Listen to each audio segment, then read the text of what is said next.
ಹಿರಿಯರ ಮಾರ್ಗದಲ್ಲಿ ಕುಟುಂಬಗಳು ನಡೆಯುತ್ತಿದ್ದು, ಇಂದು ಹಿರಿಯರನ್ನು ಕಡೆಗಣಿಸಿ ವೃದ್ಧಾಶ್ರಮದಲ್ಲಿ ಬಿಡುತ್ತಿದ್ದು, ಇದರಿಂದಾಗಿ ಕೌಟುಂಬಿಕ ಕಲಹಗಳು ಹೆಚ್ಚಾಗಲಿಕ್ಕೆ ಕಾರಣವಾಗಿವೆ. ಹಿರಿಯರನ್ನು ಕಡೆಗಣಿಸದೆ ಮನೆಯಲ್ಲಿಯೇ ಅವರ ಆರೋಗ್ಯ ಕ್ಷೇಮವನ್ನು ನೋಡಿಕೊಳ್ಳಬೇಕಿದೆ. ಅವರನ್ನು ನೋಡಿಕೊಳ್ಳದಿದ್ದರೆ ಹಿರಿಯರ ನಾಗರಿಕರ ಸಹಾಯವಾಣಿ ನೆರವು ನೀಡುತ್ತದೆ ಎಂದು ಮಹಿಳಾ ಮತ್ತು ಮಕ್ಕಳ ಅಭಿವೃದ್ಧಿ ನಿರೂಪಣಾ ಅಧಿಕಾರಿ ಶರಣಮ್ಮ ಹೇಳಿದರು. ನಗರದ ಕನ್ನಡ ಭವನದಲ್ಲಿ ಜಿಲ್ಲಾಡಳಿತ, ಜಿಲ್ಲಾ ಪಂಚಾಯತ್, ಜಿಲ್ಲಾ ವಿಕಲಚೇತನರ ಹಾಗೂ ಹಿರಿಯ ನಾಗರಿಕರ ಸಬಲೀಕರಣ ಇಲಾಖೆ, ಮಹಿಳಾ ಮತ್ತು ಮಕ್ಕಳ ಅಭಿವೃದ್ಧಿ ಇಲಾಖೆ ಹಾಗೂ ಕನ್ನಡ ಮತ್ತು ಸಂಸ್ಕೃತಿ ಇಲಾಖೆ, ಯುವ ಸಬಲೀಕರಣ ಮತ್ತು ಕ್ರೀಡಾ ಇಲಾಖೆ ಹಾಗೂ ಹಿರಿಯ ನಾಗರಿಕರ ಕ್ಷೇತ್ರದಲ್ಲಿ ಶ್ರಮಿಸುತ್ತಿರುವ ಸ್ವಯಂ ಸೇವಾ ಸಂಸ್ಥೆಗಳ ಸಂಯುಕ್ತಾಶ್ರಯದಲ್ಲಿ ವಿಶ್ವ ಹಿರಿಯ ನಾಗರಿಕರ ದಿನಾಚರಣೆ ಉದ್ಘಾಟಿಸಿ ಮಾತನಾಡಿದರು. ಹಿಂದಿನ ಕಾಲದಲ್ಲಿ ಒಂದೇ ಕುಟುಂಬದಲ್ಲಿ ಎಲ್ಲರೂ ಸೇರಿ ಜೀವನ ನಡೆಸುತ್ತಿದ್ದರು. ಹಿರಿಯರ ಮಾರ್ಗದಲ್ಲಿ ಕುಟುಂಬ ನಡೆಯುತ್ತಿತ್ತು. ಆದರೆ ಇತ್ತೀಚಿನ ದಿನಗಳಲ್ಲಿ ಮಕ್ಕಳು ತಮ್ಮ ತಂದೆ ತಾಯಿಯರನ್ನು ಕಡೆಗಣಿಸಿ ವೃದ್ಧಾಶ್ರಮದಲ್ಲಿ ಬಿಡುತ್ತಿದ್ದಾರೆ. ಕೌಟುಂಬಿಕ ಕಲಹಗಳು ಹೆಚ್ಚಳವಾಗುತ್ತಿವೆ. ಹಿರಿಯರ ಮಾರ್ಗದರ್ಶನ ಇಲ್ಲದ ಕುಟುಂಬಗಳು ಒಡೆದು ಬೇರೆಯಾಗಿವೆ ಎಂದರು. ಹಿರಿಯ ನಾಗರಿಕರು ತಮ್ಮ ಮಕ್ಕಳು ತಮ್ಮನ್ನು ನೋಡಿಕೊಳ್ಳದಿದ್ದರೆ ನಾಗರಿಕರ ಸಹಾಯವಾಣಿ ಮೂಲಕ ತಮಗೆ ಸಿಗಬೇಕಾದ ಹಕ್ಕು ಒದಗಿಸಿಕೊಡುತ್ತದೆ.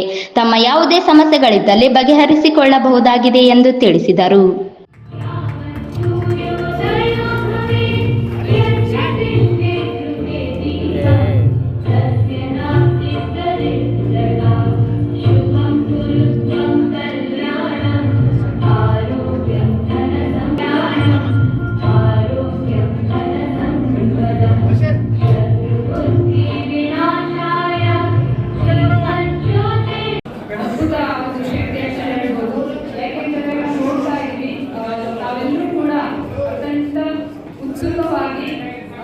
ಯಾರು ಯಾವ ವಯಸ್ಸಿಗೂ ಯುವಕರಿಗೂ ಕಮ್ಮಿ ಇಲ್ಲ ಅನ್ನೋ ರೀತಿಯಲ್ಲಿ ಒಂದು ಮುಖದ ಕಳೆಯೊಂದಿಗೆ ತಾವೆಲ್ಲರೂ ಕೂಡ ಭಾಗವಹಿಸಿದ್ದೀರಿ. ನಾವು ನಮ್ಮ ಇಲಾಖೆ ವತಿಯಿಂದ ಈಗಾಗಲೇ ಪ್ರಾಸ್ತಾವಿಕವಾಗಿ ಅಧಿಕಾರಿಗಳು ಮಾತನಾಡಿದರು. ನಮ್ಮ ಇಲಾಖೆಯಿಂದ ಯಾವ ಯಾವ ಸೌಲಭ್ಯಗಳನ್ನು ನಾವು ಕೊಡ್ತಾ ಇದ್ದೀವಿ ಅನ್ನೋದ್ರ ಬಗ್ಗೆ ಸವಿಸ್ತಾರವಾಗಿ ಹೇಳಿದ್ದಾರೆ. ಅದನ್ನೆಲ್ಲವನ್ನ ಸೌಲಭ್ಯವನ್ನ ಪಡ್ಕೊಳ್ರಿ ಮತ್ತು ತಮಗೆ ಏನೇ ಒಂದು ಹಿರಿಯ ನಾಗರಿಕರಿಗೆ ಒಂದು ನಮ್ಮ ಇಲಾಖೆಯ ಹೊರತುಪಡಿಸಿ ಸೌಲಭ್ಯಗಳು ಅವಶ್ಯಕತೆ ಇದ್ದರೂ ಕೂಡ ಅಗತ್ಯವಾಗಿ ಖಂಡಿತವಾಗಿ ಕೂಡ ತಾವು ಮಾತಾಡಿಕೊಂಡು ಸಮಸ್ಯೆಯನ್ನು ಬಗೆಹರಿಸಿಕೊಳ್ಳುವಂತ ಹೇಳ್ತಾ ಮತ್ತು ಈ ಒಂದು ಕಾರ್ಯಕ್ರಮಕ್ಕೆ ತಾವು ಬಂದಿರ್ತೀರಿ ಮತ್ತು ನಾನು ಈ ಮುಂಚೆ ಸ್ಪೋರ್ಟ್ಸ್ ಕಾರ್ಯಕ್ರಮಕ್ಕೂ ಕೂಡ ನಾನು ಆಗಮಿಸಿದ್ದೆ. ಆಗ ಕೂಡ ನಾನು ನಿರೀಕ್ಷೆಗೂ ಮೀರಿ ಎಲ್ಲ ವಿಶೇಷ ಚೇತನರು ಭಾಗವಹಿಸಿದ್ರಿ. ತುಂಬ ಖುಷಿ ಆಯಿತು. ತಾವು ಇದೇ ರೀತಿಯಾಗಿ ಯಾವ ಒಂದು ಯುವಕರಿಗೂ ಕಮ್ಮಿ ಇಲ್ಲ ಅನ್ನುವ ರೀತಿಯಲ್ಲಿ ತಾವು ಭಾಗವಹಿಸಿ ವಿಶೇಷ ಚೇತನರು ಅಂತಕ್ಕಂಥದ್ದು ನಾವೆಲ್ಲ ಒಂದು ಸಮಾಜದಲ್ಲಿ ಒಂದು ವಿಶೇಷ ವರ್ಗ. ನಾವೆಲ್ಲ ಕೂಡ ವಿವಿಧ ಇಲಾಖೆಗಳಿಂದ ನಮಗೆ ಯಾವ ರೀತಿ ಸೌಲಭ್ಯ ಬೇಕು ಅವೆಲ್ಲವನ್ನು ಕೂಡ ನಮ್ಮ ಇಲಾಖೆಯ ಸಹಯೋಗದೊಂದಿಗೆ ಮತ್ತು ಒಂದು ಸಹಾಯದೊಂದಿಗೆ ನಿಮಗೆ ಎಲ್ಲ ಸೌಲಭ್ಯಗಳನ್ನು ನಾವು ಒದಗಿಸ್ಕೊಳ್ತೀವಿ. ವಿಶೇಷ ಚೇತನರು ಅಂತಕ್ಕಂಥದ್ದು ಇವಾಗ ಕೆಲವೊಂದು ಇವಾಗ ನಾವು ನೋಡ್ತಾ ಇದ್ದೀವಿ. ಹಲವಾರು ಮಕ್ಕಳು ಕೆಲವೊಂದು ಕಾರಣಾಂತರಗಳಿಂದ ಇರಬಹುದು ಅಥವಾ ಒಂದು ಅವರ ಒಂದು ವಿಕೃತಿ ಮನಸ್ಸಿನಿಂದ ಇರಬಹುದು. ಅವರು ವಿವಿಧ ವೃದ್ಧಾಶ್ರಮಗಳಿಗೆ ಇರಬಹುದು ಅಥವಾ ಬೇರೆ ಬೇರೆ ಕೇಂದ್ರಗಳಿಗೆ ಸೇರಿಸ್ತಾ ಇದ್ದಾರೆ. ಬಟ್ ನಾವು ಹೇಳ್ಬೇಕಂತಂದ್ರೆ ಅವ್ರ ಜೊತೆಗಿರುವ ಭಾಗ್ಯ ಅವ್ರಿಗಿಲ್ಲ ಅಂತ ಹೇಳ್ಬೇಕು. ನಿಜ ಹೇಳ್ಬೇಕಂತಂದ್ರೆ ವಿಶೇಷ ಚೇತನರು ಅವರ ಒಂದು ಅನುಭವದ ಗಣಿಯಾಗಿರ್ತಾರೆ. ಯಾಕೆಂತಂದ್ರೆ ಅವರು ವಯಸ್ಸಿನ ಉದ್ದಕ್ಕೂ ಕೂಡ ಅವರ ಸಮಾಜದ ಒಡನಾಟದೊಂದಿಗೆ ಯಾವ ಒಂದು ಅವರಿಗೆ ಸಮಸ್ಯೆಗಳು ಬಂದಿರುತ್ತೆ, ಯಾವ ಒಂದು ಸಮಸ್ಯೆ ಆಳ ಎಷ್ಟು, ಅದರ ಅಂತನೇ ಎಷ್ಟು ಅಂತಕ್ಕಂಥದ್ದು ಅವ್ರಿಗೆ ಗೊತ್ತಿರುತ್ತೆ. ಅವರ ಮಾರ್ಗದರ್ಶನದಲ್ಲಿ ಪ್ರತಿಯೊಂದು ಕುಟುಂಬ ಇದ್ರೆ ನಿಜವಾಗ್ಲೂ ಒಂದು ಅದ್ಭುತ ಕುಟುಂಬ ಆಗ್ತವೆ.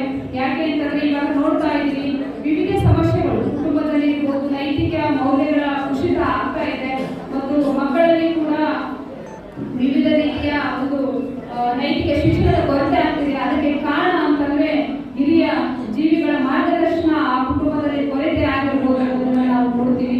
ಆದ್ರಿಂದ ನಮ್ಮ ಮಾರ್ಗದರ್ಶನ ಇದ್ರೆ ಒಂದು ಕುಟುಂಬ ಒಂದು ಪರಿಪೂರ್ಣ ಕುಟುಂಬವಾಗಿ ಒಂದು ಸುಸಂಸ್ಕೃತ ಕುಟುಂಬವಾಗಿ ಇರಕ್ಕೆ ಸಾಧ್ಯ ಆಗುತ್ತಾ. ತಾವೆಲ್ಲರೂ ಕೂಡ ಮನೆ ಕುಟುಂಬ ಒಂದು ನನ್ನ ವಿಶೇಷ ಕಳಕಳಿ ಏನಂದ್ರೆ ಸಣ್ಣ ಪುಟ್ಟ ವಿಷಯಗಳು ಪ್ರತಿ ಕುಟುಂಬದಲ್ಲಿ ಇರ್ತವೆ. ಕುಟುಂಬಗಳು ಯಶಸ್ವಿ ಒಂದು ಕುಟುಂಬ ಆಗೋದಕ್ಕೆ ಕಷ್ಟ ಆಗುತ್ತೆ. ಆದ್ದರಿಂದ ಸಣ್ಣ ಪುಟ್ಟ ಸಮಸ್ಯೆ ಇದ್ರೂ ಕೂಡ ನೀವು ಹೊಂದಾಣಿಕೆ ಮಾಡಿಕೊಂಡು ಆ ಕುಟುಂಬಕ್ಕೆ ಮಾರ್ಗದರ್ಶನ ಮಾಡಿ ಆ ಕುಟುಂಬದ ಜೊತೆಗೆ ಇದ್ದರೆ ನೀವು ಮುಂಬರುವ ಪೀಳಿಗೆಗೆ ಒಳ್ಳೆ ಮೌಲ್ಯಗಳನ್ನು ನೀವು ಕೊಡಕ್ಕೆ ಸಾಧ್ಯ ಆಗುತ್ತೆ. ಆದ್ರಿಂದ ಹಿರಿಯ ನಾಗರಿಕರ ಸುರಕ್ಷಾ ಸಂಸ್ಥೆ ಅಧ್ಯಕ್ಷ ಪವನ್ ಪಾಟೀಲ್ ಮಾತನಾಡಿ, ಹಿರಿಯ ನಾಗರಿಕರಿಗಾಗಿ ಸಂಸ್ಥೆ ಕೆಲಸ ಮಾಡುತ್ತಿದ್ದು ತಮ್ಮ ಸಮಸ್ಯೆಗಳನ್ನು ಇತ್ಯರ್ಥಪಡಿಸಿದೆ. ಹಿರಿಯ ನಾಗರಿಕರ ಸಮಸ್ಯೆಗಾಗಿ ಸಹಾಯವಾಣಿ ಸಂಖ್ಯೆ ಇದ್ದು ಕರೆ ಮಾಡಿ ಮಾಹಿತಿ ತಿಳಿಸಿ ಎಂದರು. ಹಿರಿಯ ನಾಗರಿಕರು ಅನುಭವಿಸುತ್ತಿರುವ ಸಮಸ್ಯೆಗಳಿಗೆ ಸಂಸ್ಥೆ ಸ್ಪಂದಿಸಿ ಕೆಲಸ ಮಾಡುತ್ತಿದೆ. ಆಸ್ತಿ ಜಗಳ ನೋಡಿಕೊಳ್ಳಲು ವ್ಯವಸ್ಥೆ ಸೇರಿದಂತೆ ಅನೇಕ ಸಮಸ್ಯೆ ಬಗೆಹರಿಸಲಾಗಿದೆ ಎಂದರು. ಸರ್ಕಾರ ಹಿರಿಯ ನಾಗರಿಕರಿಗಾಗಿ ಪ್ರತ್ಯೇಕ ಯೋಜನೆಗಳನ್ನು ಜಾರಿಗೊಳಿಸಬೇಕಾಗಿದೆ. ವೃದ್ಧಾಪ್ಯ ವೇತನ ಬಿಟ್ಟು ಬೇರೆ ಯಾವ ಸೌಲಭ್ಯಗಳಿಲ್ಲ. ಜೊತೆಗೆ ಅವರನ್ನು ನೋಡಿಕೊಳ್ಳಲು ಸಂಸ್ಥೆಗೆ ಹೆಚ್ಚಿನ ಅನುದಾನ ನೀಡಬೇಕಾಗಿದೆ. ಈಗಿರುವ ಸಹಾಯಧನ ಸಾಧ್ಯವಾಗುತ್ತಿಲ್ಲ. ತಾಲೂಕು ಮಟ್ಟದಲ್ಲಿ ನಿರೀಕ್ಷಣಾ ಕೇಂದ್ರವನ್ನು ನಿರ್ಮಿಸಬೇಕು. ಆರೋಗ್ಯ ವೆಚ್ಚ ಸೇರಿದಂತೆ ಇತರೆಗಾಗಿ ಅನುದಾನ ನೀಡಬೇಕು ಎಂದು ತಿಳಿಸಿದರು. ಸಾಕಷ್ಟು ಸಮಯ ಆಗಿದೆ. ತಾವೆಲ್ಲರೂ ನೆಮ್ಮದಿಯಿಂದ ಶಾಂತರಾಗಿ ಕೂತ್ಕೊಂಡಿದ್ದೀರಿ. ತಮ್ಮೆಲ್ಲರಿಗೆ ಮತ್ತೊಂದು ಸಾರಿ ನಾನು ವಂದಿಸ್ತೇನೆ. ಇವತ್ತು ಹಿರಿಯ ನಾಗರಿಕರಿಗಾಗಿ ಸರ್ಕಾರ, ಕೇಂದ್ರ ಸರ್ಕಾರ ಆಗಿರ್ಬೋದು, ರಾಜ್ಯ ಸರ್ಕಾರ ಆಗಿರ್ಬೋದು, ಯಾವುದೇ ಹೆಚ್ಚಿನ ರೀತಿಯಲ್ಲಿ ಯಾವುದೇ ಒಂದು ಯೋಜನೆಗಳು ರೂಪಿಸಿಲ್ಲ. ಅದೇ ನೀವು ನೋಡ್ತಾ ಇರ್ಬೋದು, ಮಕ್ಕಳ ಕ್ಷೇತ್ರದಲ್ಲಿ ಸಾಕಷ್ಟು ಯೋಜನೆಗಳು ಇರ್ತವೆ, ಮಹಿಳೆಯರಿಗಾಗಿ ಕೂಡ ಸಾಕಷ್ಟು ಯೋಜನೆಗಳಿದ್ದಾವೆ. ಬಟ್ ಹಿರಿಯ ನಾಗರಿಕರಿಗೆ ನೀವು ನೋಡಿದ್ರೆ ಓಲ್ಡ್ ಏಜ್ ಹೋಮ್ಗಳು ಮಾತ್ರ ಸರ್ಕಾರ ಇವತ್ತು ಪ್ರೋತ್ಸಾಹ ಮಾಡ್ತಾರೆ. ಈ ಓಲ್ಡ್ ಏಜ್ ಹೋಮ್ಗಳಿಂದ ಹಿರಿಯರಿಗೇನು ಲಾಭ ಇಲ್ಲ. ಉಲ್ಟಾ ಇವರಿಗೆ ಮನೆಯಲ್ಲಿ ಸಮಸ್ಯೆಗಳಾದವರು ಮತ್ತು ಅವ್ರಿಗೆ ಹೋಗಿ ಓಲ್ಡ್ ಏಜ್ ಹೋಮಲ್ಲಿ ಇರುವಂಥ ಒಂದು ವ್ಯವಸ್ಥೆ ಆಗಿದೆ. ಸರ್ಕಾರ ಓಲ್ಡ್ ಏಜ್ ಹೋಮ್ ಮಾಡ್ತಾ ಇರೋದು ಕುಟುಂಬ ಇರೋಂಥವ್ರಿಗೆಲ್ಲ. ಸರ್ಕಾರ ಓಲ್ಡ್ ಏಜ್ ಹೋಮ್ ಮಾಡ್ತಾ ಇರೋದು ಯಾರು ನಿರ್ಗತಿಕರಿದ್ದಾರೆ, ಅನಾಥರಿದ್ದಾರೆ ಅಂಥ ಹಿರಿಯರಿಗೆ ಮಾತ್ರ ಅವರಿಗೆ ಆಶ್ರಯ ಕಲ್ಪಿಸಿಕೊಡೋದು ಒಂದು ದೃಷ್ಟಿಯಿಂದ ಓಲ್ಡ್ ಏಜ್ ಹೋಮ್ಗಳಿದ್ದಾವೆ. ಮತ್ತು ನೀವು ಇವತ್ತು ನೋಡಿ, ಈ ಜಿಲ್ಲೆಗೆ ಒಂದು ಹೆಲ್ಪ್ ಲೈನ್ ಇದೆ. ಏನಾದರೂ ಒಂದು ತುರ್ತು ಪರಿಸ್ಥಿತಿ ಬಂದಾಗ ಮತ್ತು ಕೌಟುಂಬಿಕ ಸಮಸ್ಯೆಗಳು ಬಂದಾಗ ಮತ್ತು ಯಾವುದಾದ್ರೂ ಲೇವಾದೇವಿ ವಿಷಯ ಆಗಿರ್ಬೋದು, ಒಡೆಬಡೆ ಆಗಿರ್ಬೋದು, ಆಸ್ತಿ ವಿಷಯ ಆಗಿರ್ಬೋದು, ಇಂಥ ಒಂದು ವಿಷಯಕ್ಕೆ ಸಂಬಂಧಿಸಿದಂತೆ ಪ್ರತಿಯೊಂದು ಜಿಲ್ಲೆಗೆ ಜಿಲ್ಲಾ ಪೊಲೀಸ್ ವರಿಷ್ಠಾಧಿಕಾರಿಗಳ ಕಚೇರಿ ಆವರಣದಲ್ಲಿ ಒಂದು ಹಿರಿಯ ನಾಗರಿಕರ ಸಹಾಯವಾಣಿ ಕೇಂದ್ರ ಒಂದು ಸಂಸ್ಥೆ ಮುಖಾಂತರ ಇವತ್ತು ನಿರ್ವಹಣೆ ಆಗ್ತದೆ. ಅದೇ ರೀತಿ ನಾವು ನಮ್ಮ ಸಂಸ್ಥೆಯಿಂದ ಒಂದು ಹಿರಿಯ ನಾಗರಿಕರ ಸಹಾಯವಾಣಿ ಕೇಂದ್ರವನ್ನು 2014ರಿಂದ ನಿರಂತರವಾಗಿ ನಾವು ನಡೆಸ್ಕೊಂಡು ಬರ್ತಾ ಇದ್ದೀವಿ. ಸುಮಾರು ಇಲ್ಲಿವರೆಗೂ ಒಂದು 1400 ಪ್ರಕರಣಗಳು ನಮ್ಮಲ್ಲಿ ದಾಖಲಾಗಿದ್ದಾವೆ. ಅದರಲ್ಲಿ 90% ಅಷ್ಟು ನಾವು ಸಕ್ಸಸ್ ಆಗಿ ಎಲ್ಲ ಕೌಟುಂಬಿಕ ಒಂದು ಸಲಹೆ ಸೂಚನೆಗಳು ನೀಡಿ ಅವರಿಗೆ ಕಳಿಸಿ ಕಾನೂನ ಅರಿವು ಅವರಿಗೆ ನೀಡಿ ಮತ್ತೆ ಅವ್ರು ಒಂದಾಗುವಂಥ ಕೆಲಸ ಮಾಡ್ತೀವಿ ವಿನಃ ಅವರಿಗೆ ಒಳ್ಳೆಯ ಕಳಿಸುವಂಥ ಕೆಲಸ ನಮ್ಮ ಸಂಸ್ಥೆ ಮಾಡ್ತಾ ಇಲ್ಲ. ಇದೆಲ್ಲ ಪೊಲೀಸ್ ಇಲಾಖೆ ಮತ್ತು ಎಲ್ಲ ಬೇರೆ ಇಲಾಖೆಗಳ ಸಹಯೋಗದಲ್ಲಿ ನಾವು ಇವತ್ತು ಕಾರ್ಯನಿರ್ವಹಿಸ್ತೀವಿ. ಅದೇ ರೀತಿ ಜಿಲ್ಲೆಗೆ ಬರೀ ಒಂದು ಡೇ ಕೇರ್ ಸೆಂಟರ್ ಇದೆ.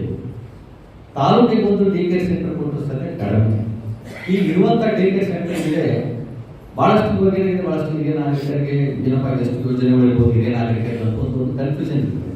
ಬಟ್ ನಿಜವಾಗಿ ಹೇಳೋದಂದ್ರೆ ಹಿರಿಯ ನಾಗರಿಕರಿಗೆ ಇಡೀ ಜಿಲ್ಲೆಯಲ್ಲಿ ಇರುವಂಥದ್ದು ಒಂದು ಓಲ್ಡ್ ಏಜ್ ಹೋಮ್, ಒಂದು ಡೇ ಕೇರ್ ಸೆಂಟರ್ ಒಂದು ಇಡೀ ಜಿಲ್ಲೆಗೆ. ಮೇಡಮ್ ಅವ್ರು ಹೇಳ್ತಾ ಇದ್ದಾರೆ 2 ಲಕ್ಷ ಮೇಲೆ ಇವತ್ತು ಜನಸಂಖ್ಯೆ ಜಿಲ್ಲೆಗೆ, 2 ಲಕ್ಷ ಮೇಲೆ ಜನಸಂಖ್ಯೆ ಇರುವಂಥ ಜಿಲ್ಲೆಗೆ ಒಂದು 40-50 ಮಂದಿಗೆ ಸಾಕಾಗಷ್ಟು ಮಾತ್ರ ಒಂದು ಡೇ ಕೇರ್ ಸೆಂಟರ್ ಇದೆ. ಆ ಡೇ ಕೇರ್ ಸೆಂಟ್ರಲ್ಲಿ ಕೂಡ ನೀವು ನೋಡ್ಬೋದು ಬರೀ ಬಾಡಿಗೆ, ಕಟ್ಟಡ ಬಾಡಿಗೆ ಬರೀ 9,000 ಸರ್ಕಾರ ಇಲಾಖೆ ಕೊಡ್ತಾ ಇದ್ದೇವೆ ನಾವು. 9,000ದಲ್ಲಿ ಇವತ್ತು ಯಾರ ಮನೆ ನಮಗೆ ಬಾಡಿಗೆ ಕೊಡ್ತಾರೆ ಹೇಳಿ? ಡೇ ಕೇರ್ ಸೆಂಟರ್ ಯಾರಾದ್ರೂ ಕೊಡೋಕ್ಕೆ ಸಾಧ್ಯನಾ? ಯಾರು ಕೊಡ್ತಾರೆ. ಅದೇ ರೀತಿ ವೈದ್ಯಕೀಯ ವೆಚ್ಚಕ್ಕೆ ನಮಗೆ ಬರೀ 4,500 ರೂಪಾಯಿ ಪ್ರತಿ ತಿಂಗಳು ಕೊಡ್ತಾರೆ. 4,500 ರೂಪಾಯಿ ಪ್ರತಿ ತಿಂಗಳ ವೈದ್ಯಕೀಯ ವೆಚ್ಚದಲ್ಲಿ ನಾವು 1 ತಿಂಗಳ ಕಾಲ ಅವರಿಗೆ ಶುಗರ್ ಆಗಿರ್ಬೋದು, BP ಟ್ಯಾಬ್ಲೆಟ್ಸ್ ಆಗಿ ಎಲ್ಲ ನಾವು ಅದರಲ್ಲಿ ನಿರ್ವಹಣೆ ಮಾಡಬೇಕು. ಈಗ ನಮ್ಗೆ ಸುಮಾರು 5,000-6,000 ರೂಪಾಯಿ ಖರ್ಚು ಬರ್ತಾರೆ. ಈ ಸಂದರ್ಭದಲ್ಲಿ ಜಿಲ್ಲಾ ವಿಕಲಚೇತನರ ಹಾಗೂ ಹಿರಿಯ ನಾಗರಿಕರ ಸಬಲೀಕರಣ ಇಲಾಖೆ ಅಧಿಕಾರಿ ಶ್ರೀದೇವಿ, ಜಿಲ್ಲಾ ನಿವೃತ್ತ ನೌಕರರ ಸಂಘದ ಅಧ್ಯಕ್ಷೆ ಮಹಾದೇವಮ್ಮ, ವಿನೋದ್ ಸೇರಿದಂತೆ ಅನೇಕರಿದ್ದರು.